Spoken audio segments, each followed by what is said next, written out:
بسم الله والصلاة والسلام على رسول الله. أهلا بكم في قناتنا قناة كروشيه كورنر. بالنسبة للناس اللي أول مرة تشوفني أو تشوف القناة، أنا اسمي ريم حبيب. أتمنى طبعا إن فيديو النهاردة يعجبكم، أتمنى تشرفوني وتشتركوا في القناة وتفعلوا الجرس علشان إن شاء الله وبإذن الله يوصلكم كل جديد في القناة. النهاردة وإن شاء الله وبإذن الله هنكمل مع بعض الجزء الخامس من المفرش أو الرنر اللي ابتديناه مع بعض في الأجزاء السبعة. هبتدي بسم الله بإني أبتدي السطر بإني أطلع الارتفاع بتاعي 4 سلسلة. تمام. هبتدي أشتغل أعمدة فوق الأعمدة بالشكل ده كده.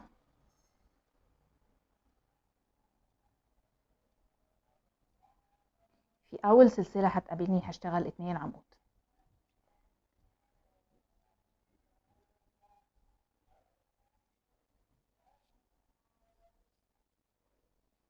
هشتغل 2 سلسلة.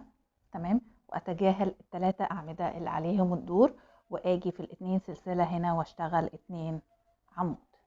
تمام بالشكل ده كده.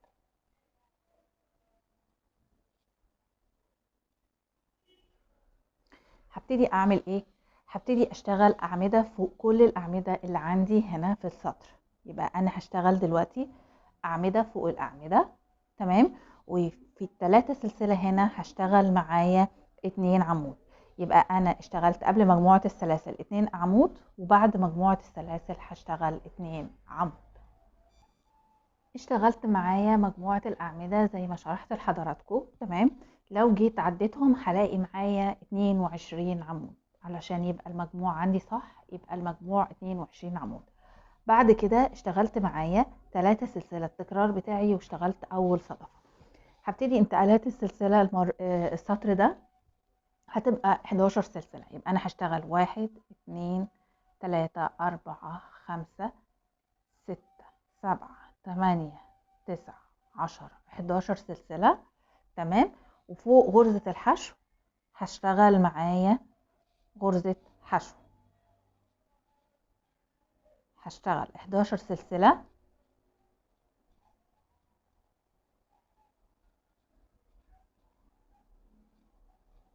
وانتقل للصدفة اللي عليها الدور وابتدي اشتغل صدفة.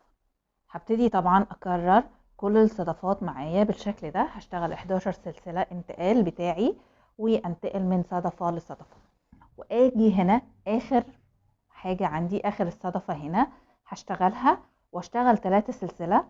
واجي في الفراغ هنا اشتغل 2 عمود واشتغل اكمل ال 22 عمود زي ما شرحتهم لحضراتكم في اول السطر. تمام. ورجعت لكم بعد ما اشتغلت معايا جزء الصدفات زي ما شرحت لحضراتكم ان الانتقال بين الصدفة والصدفة 11 سلسلة. تمام.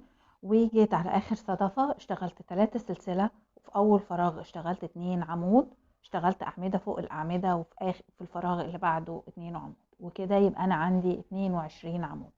هبتدي اشتغل معايا بعد كده 2 سلسلة واتجاهل ال3 عمود واشتغل في الفراغ اللي عليه الدور 2 عمود.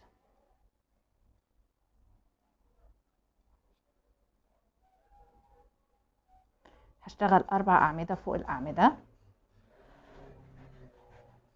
ادي اول عمود اشتغلته، العمود التاني،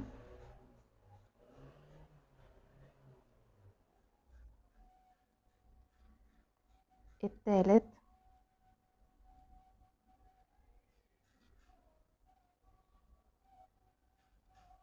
الرابع. هشتغل معايا 2 سلسلة واجي هنا في الفراغ ال2 سلسلة اللي انا اشتغلته في السطر اللي فات هبتدي اشتغل معايا هنا 3 عمود. يبقى ادي اول عمود، التاني، التالت. هشتغل 2 سلسلة واتجاهل 2 عمود واجي على العمود الثالث ابتدي اشتغل فوق عمود. هشتغل عمود فوق باقي الاعمدة،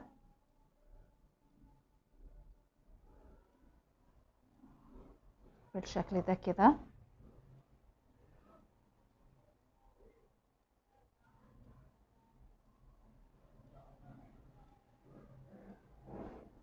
تمام، سوري معلش.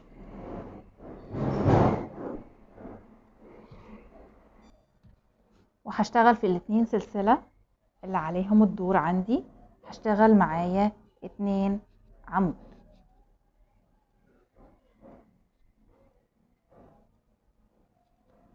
بعد كده هبتدي اشتغل معايا 2 سلسلة واتجاهل ال3 عمود اللي عندي وانتقل لل2 سلسلة اللي عليهم الدور، وابتدي اشتغل فيهم 2 عمود. هبتدي اشتغل معايا بعد كده ال22 عمود اللي شرحتهم لحضراتكم. يبقى انا دلوقتي هكمل فوق ال18 عمود، وهشتغل في ال3 سلسلة هنا هشتغل كمان 2 عمود، وانتقل لجزء الصدفات بنفس التكرار. هشتغل صدفة و11 سلسلة غرزة حشو، 11 سلسلة، واكمل الصدفة اللي بعدها. هخلص الجزء ده وارجع لحضراتكم ان شاء الله باذن الله.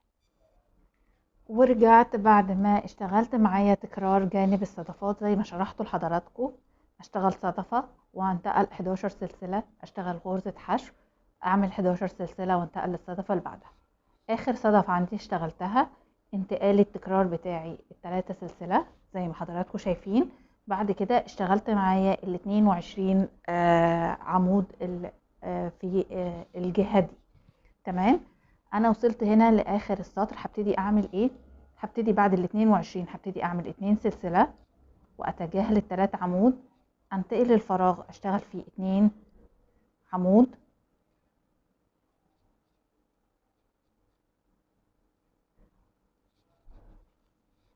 بعد كده هشتغل معايا 4 أعمدة فوق الأعمدة،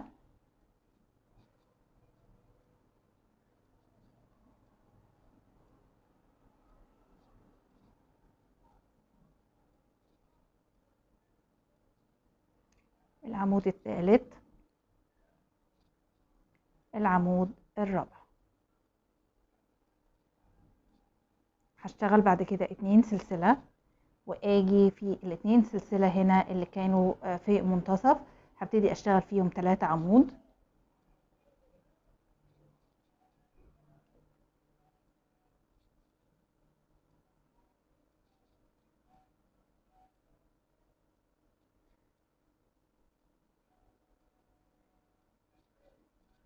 هشتغل معايا 2 سلسلة واتجاهل 2 عمود. هتبقى عندي عمود، اخر عمود عندي في السطر هشتغل فوق عمود،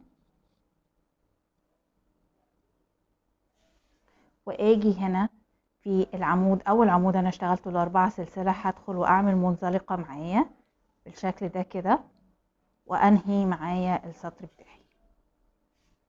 تمام، بالشكل اللي حضراتكم شايفينه كده. هبتدي السطر معايا الجديد باني اطلع الارتفاع بتاعي 4 سلسلة. تمام، هشتغل عمود فوق العمود اللي عليه الدور،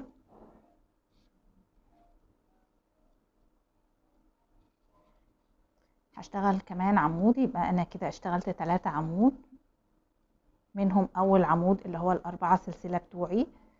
تمام، هبتدي اشتغل 2 سلسلة واجي في اول فراغ هيقابلني هشتغل فيه 2 عمود، وهبتدي اشتغل فوق ال22 عمود 22 عمود.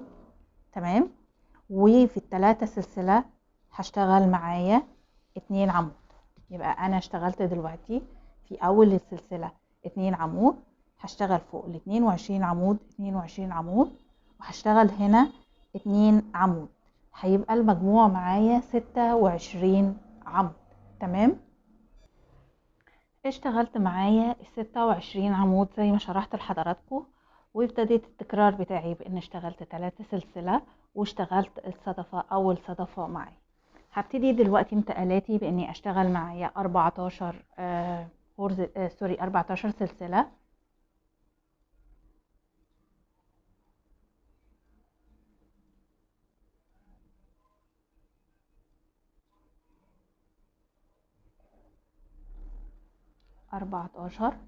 وهاجي فوق غرزة الحشو عندي هشتغل غرزة حشو. تمام، بالشكل ده كده. هشتغل معايا 14 سلسلة،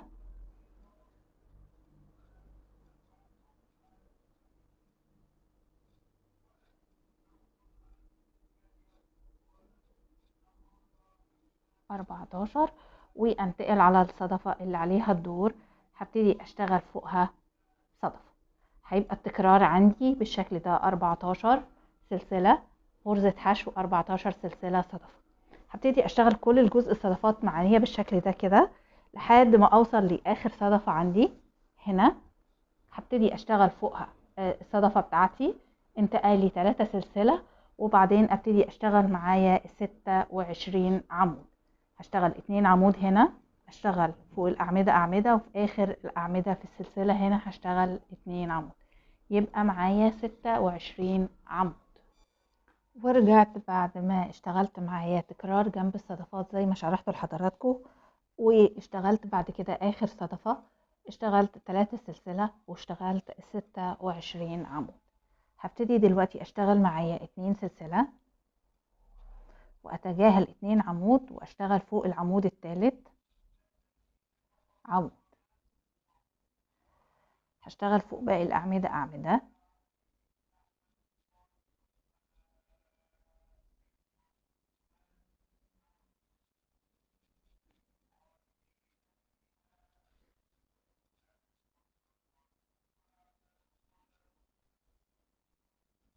هشتغل في مجموعة السلاسل هشتغل 2 عمود بالشكل ده كده.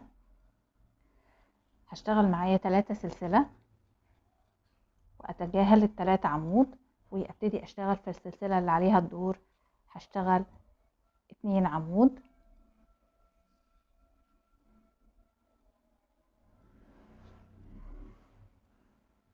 بالشكل ده كده. هبتدي اشتغل اعمدة فوق 4 اعمدة. ده اول عمود انا اشتغلته، التاني،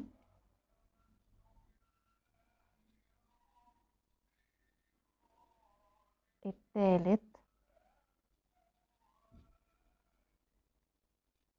العمود الرابع. هشتغل 2 سلسلة واتجاهل ال2 عمود اللي عليهم الدور، واجي في مجموعة السلاسل اشتغل 2 عمود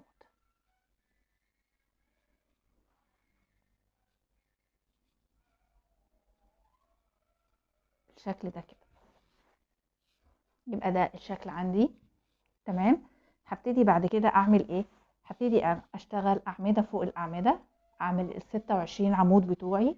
ادي اول 2، هكمل لما يبقى عندي العدد 26 عمود.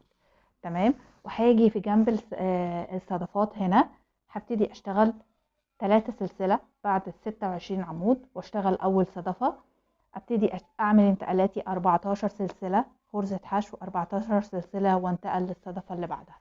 وهوصل معايا هخلص جنب الصدفات بتاعتي، واجي اشتغل معايا ال26 عمود اللي عليهم الدور. اشتغلت معايا اخر حاجة ال26 سطر، سوري، 26 عمود زي ما شرحت لحضراتكم. تمام. يبقى انا اشتغلت جنب الصدفات، وبعد كده اشتغلت معايا ال26 عمود بتوعي. هبتدي بعد كده اشتغل معايا 2 سلسلة. تمام. هتجاهل 2 عمود، وفوق العمود الثالث هبتدي اشتغل عمود.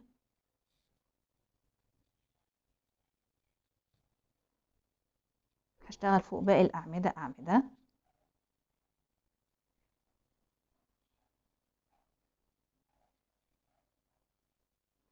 بالشكل ده كده.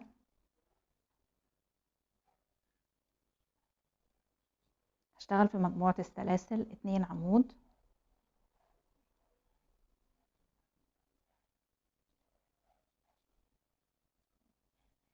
هشتغل 3 سلسلة واتجاهل ال3 عمود، واشتغل في الفراغ اللي عليه الدور او مجموعة السلاسل اللي عليها الدور 2 عمود.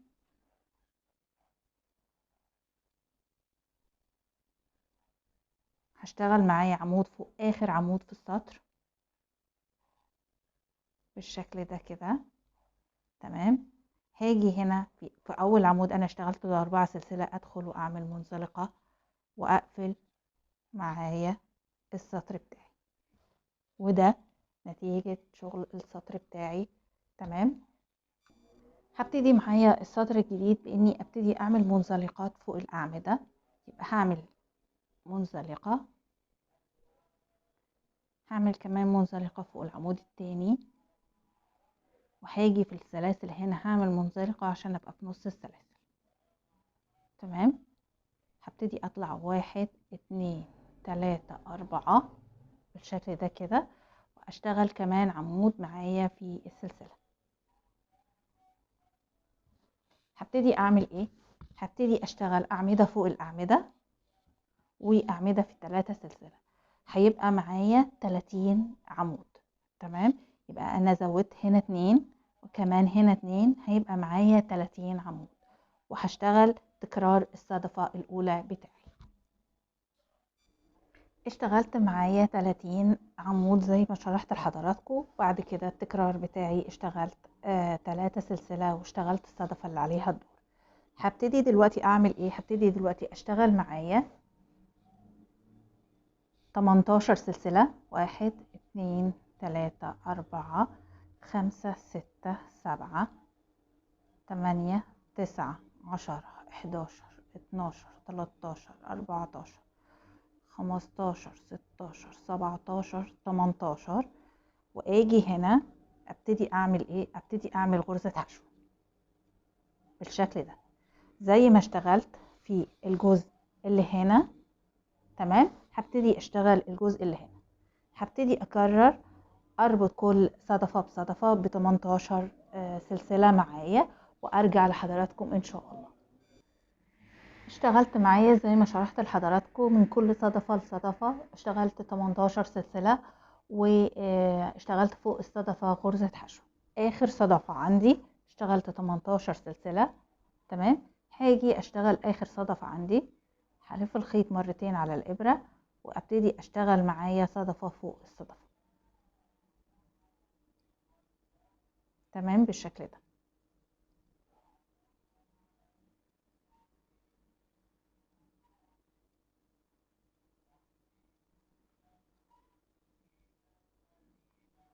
كمل بقية الصدفة، الضلع التاني للصدفة بالشكل ده.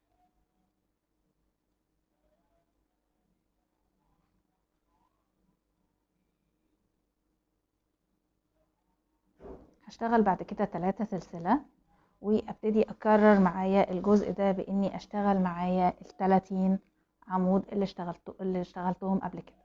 يبقى هشتغل في ال3 سلسلة 2 عمود، وبعد كده هشتغل اعمدة فوق الاعمدة، واول سلسلة هتقابلني هشتغل فيها 2 عمود. لو جيت عديت الاعمدة عندي هلاقي العدد معايا 30 عمود. تمام. اشتغلت معايا ال30 عمود زي ما شرحت لحضراتكم. هبتدي دلوقتي اشتغل 2 سلسلة. تمام. واعد 1 2 3، واجي فوق العمود الرابع اشتغل عمود.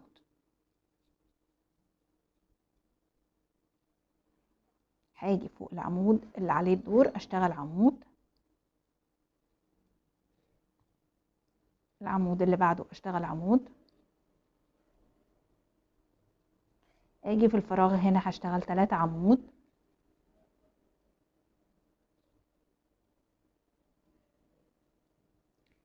اتنين 3، هشتغل 3 اعمدة فوق الاعمدة. ادي 1 2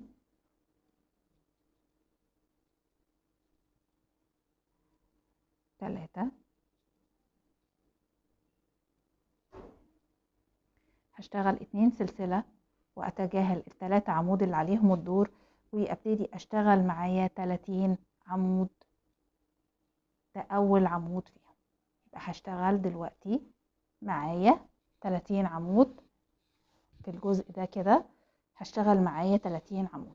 هشتغل كمان عمود في الفراغ، هشتغل فوق الاعمدة اعمدة، وفي اخر ال3 سلسلة هشتغل اعمدة، وهبتدي اكرر معايا نفس الجزء اللي اشتغلته اللي هو جزء الصدفات. هبتدي اشتغل صدفة واشتغل 18 سلسلة واربطها بالصدفة اللي عليها الدور بغرزة حشو. تمام، يبقى انتقالي هيبقى من الصدفة للصدفة ب 18 سلسلة واشبكها هنا بغرزة حشو. هخلص الجزء ده وارجع لحضراتكم ان شاء الله.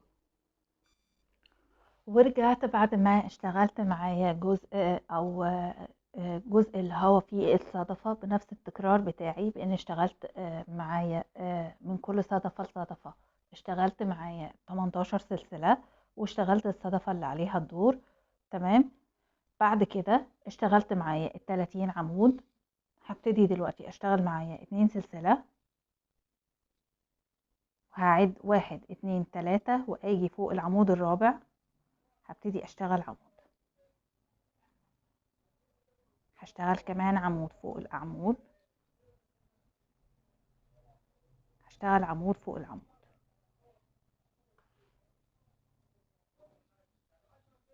في الفراغ هنا هشتغل معايا 3 عمود، يبقى انا دلوقتي هشتغل معايا 3 عمود. ادي اول عمود، التاني بالشكل ده كده، التالت تمام بالشكل ده كده. هشتغل بعد كده 3 عمود فوق الاعمدة، يبقى ادي اول عمود، التاني،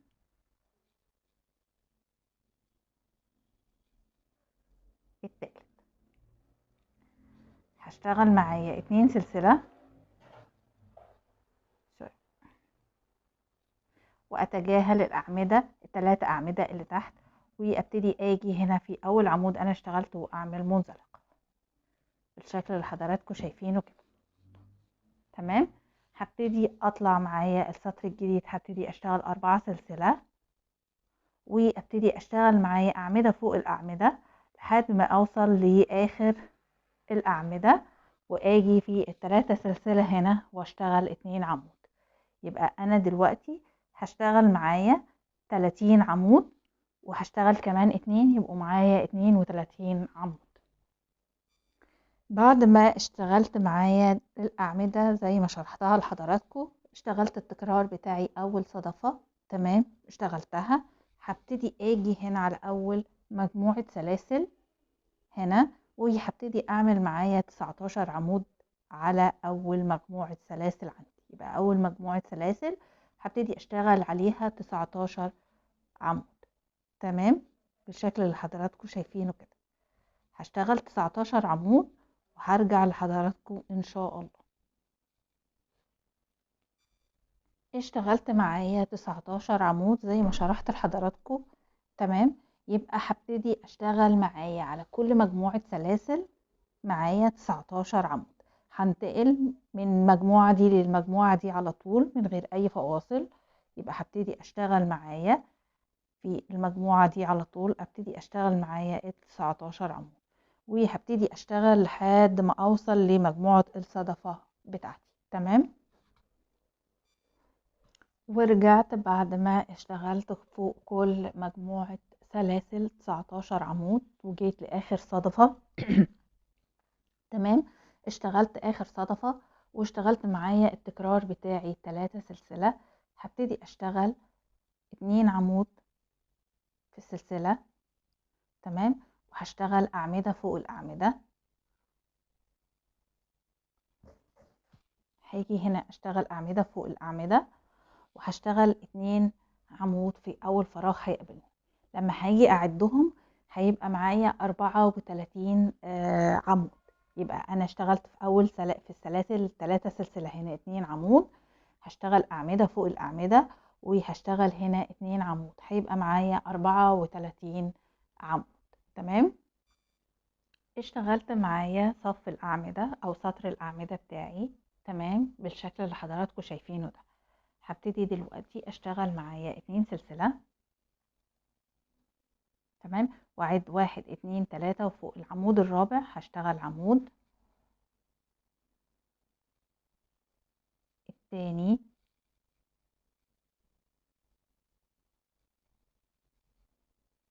التالت بالشكل ده كده. تمام، هبتدي اشتغل 2 سلسلة وانتقل على الفراغ اللي عليه الدور واشتغل فيه 2 عمود وهكمل معايا ال34 عمود اللي في الجزء ده هشتغلهم مع بعض. يبقى عندي الشكل ده كده. هبتدي اشتغل معايا دلوقتي اعمدة فوق الاعمدة، وفي اخر السلاسل هشتغل هنا اعمدة. هبتدي اشتغل اول صدفة عندي هتقابلني، بعد كده فوق مجموعة السلاسل هنا هبتدي اشتغل 19 عمود، وانتقل للمجموعة اللي بعدها واشتغل 19 عمود. هخلص الجزء ده وارجع لحضراتكم ان شاء الله نشوف هنعمل ايه بعد كده. ورجعت بعد ما اشتغلت جزء الصدفات زي ما شرحته لحضراتكم، واشتغلت معايا اخر صدفة. اشتغلت معايا مجموعة الاعمدة في الثلاثة سلسلة، اشتغلت 2 عمود فوق كل الاعمدة، اشتغلت اعمدة في اول مجموعة سلاسل اشتغلت معايا 2 عمود. هبتدي اشتغل معايا 2 سلسلة. بعد ما اشتغلت معايا 2 سلسلة هعد 1 2 3، وفي العمود الرابع هشتغل عمود، اشتغل فوق العمود كمان عمود، يبقى كده 2 عمود.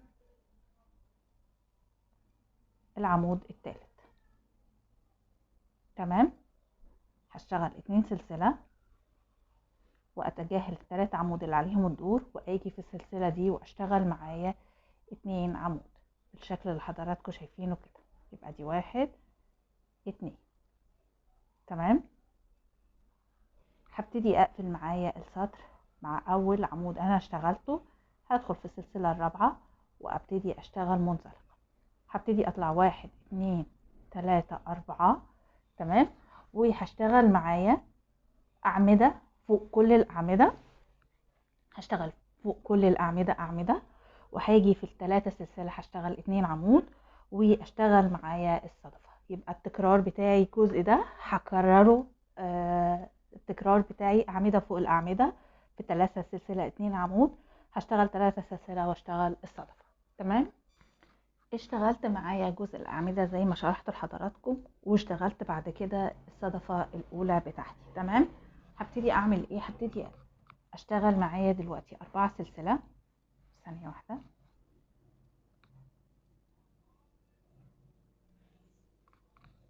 هبتدي اعد 1 2 3 4، واجي على مجموعة 19 عمود. هبتدي اعد 1 2 3، وفي العمود الرابع هبتدي اشتغل عمود. يبقى ادي اول عمود، هشتغل كمان عمود فوق العمود، يبقى دي العمود التاني، هشتغل العمود التالت بالشكل ده كده. هشتغل بعد كده 1 2 3 4، واتجاهل 2 عمود واشتغل فوق العمود التالت. يبقى انا هشتغل 3 اعمدة فوق الاعمدة واتجاهل عمودين، وهنتقل من فوق 4 سلسلة تمام. يبقى ادي 3 اعمدة، هكررها تاني 1 2 3 4، واعد 1 2، وفوق العمود الثالث هشتغل عمود. يبقى ادي عمود 2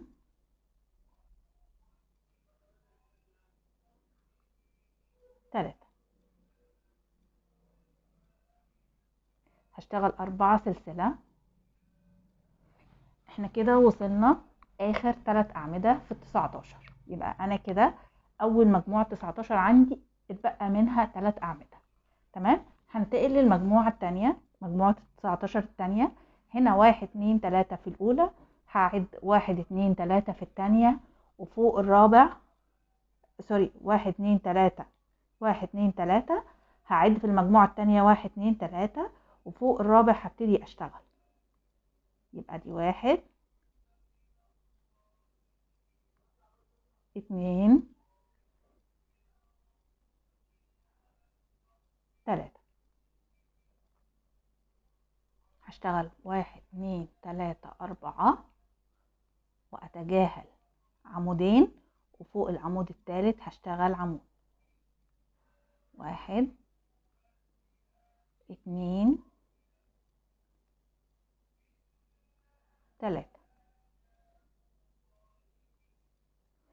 واشتغل 1 2 3 4 واعد 1 2 واشتغل 3 اعمدة. بقى دي اول عمود،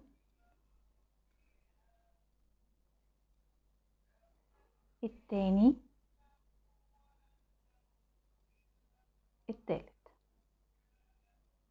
هعد تاني 4 سلسلة، 1 2 3 4 واعد اخر حاجة عندي هنا 1 2 3 في المجموعة التانية. هبتدي اعد قصادهم في المجموعة اللي بعدها 1 2 3 وفوق العمود الرابع هبتدي اشتغل عمود. يبقى ده التكرار بتاعي اللي هشتغله على مجموعة الأعمدة اللي اشتغلتها، اللي كل مجموعة فيهم 19. يبقى هشتغل بالشكل ده التكرار ده. هخلص الجزء ده هخلص الجزء ده وارجع لحضراتكم ان شاء الله. اشتغلت معايا تكرار فوق ال 19 عمود او مجموعة ال 19 زي ما شرحتها لحضراتكم، ووصلت معايا لاخر صدفة عندي. وصلت معايا لاخر صدفة في الجزء الاول عندي. اشتغلت الصدفة التكرار بتاعي، اشتغلت بعد كده 3 سلسلة. اشتغلت في ال3 سلسلة اللي عليها الدور عمودين، وبعدين فوق الاعمدة اعمدة، وفي السلسلة اللي عليها الدور اشتغلت معايا 2 عمود. هبتدي دلوقتي اعمل ايه؟ هبتدي دلوقتي اشتغل 5 سلسلة، 1 2 3 4 5، وهتجاهل ال3 عمود واشتغل في ال2 سلسلة اللي عليهم الدور هشتغل 2 عمود. هبتدي اشتغل معايا التكرار بتاعي، هشتغل اعمدة فوق الاعمدة. تمام، هشتغل الجزء ده اعمدة فوق الاعمدة، وفي ال3 سلسلة هشتغل 2 عمود. هشتغل 3 سلسلة واشتغل اول صدفة معايا في الجنب، وبعدين ابتدي اشتغل فوق مجموعة ال 19 عمود نفس التكرار اللي شرحته لحضراتكم. هخلص الجزء ده وارجع لحضراتكم تاني ان شاء الله. اشتغلت معايا الجزء التاني من المفرش، الجزء اللي فيه الصدفات زي ما شرحته لحضراتكم. تمام، واشتغلت معايا اخر صدفة في السطر. ابتديت بعد كده اشتغل معايا في اول 3 سلسلة 2 عمود، واشتغلت اعمدة فوق كل الاعمدة، و2 سلسلة 2 عمود في السلسلة اللي عليها الدور. هبتدي اعمل ايه؟ هبتدي اشتغل معايا 5 سلسلة، 1 2 3 4 5، واتجاهل ال3 عمود. هشتغل في السلسلة 2 عمود، ادي اول عمود، التاني، هشتغل اعمدة فوق العمود اللي عليه الدور، اخر عمود معايا في السطر هشتغل فوقه عمود. تمام، وهنهي معايا السطر باني اعمل منزلقة في اول عمود انا اشتغلته بالشكل اللي حضراتكم شايفينه ده. ويبقى ده الشكل اللي عندي لاخر السطر. كده احنا الحمد لله وصلنا مع بعض لنهاية الفيديو بتاعنا. ان شاء الله هنكمل في اجزاء جديدة باقي المفرش. اتمنى تكونوا بتنفذوه معايا خطوة بخطوة، اتمنى يعجبكم ان شاء الله ونعمله سوا مع بعض ان شاء الله. هشوفكم في فيديوهات جديدة نكمل فيها المفرش على خير. ميرسي ليكم وميرسي لوجودكم معايا، اشوفكم على خير باذن الله. سلام عليكم.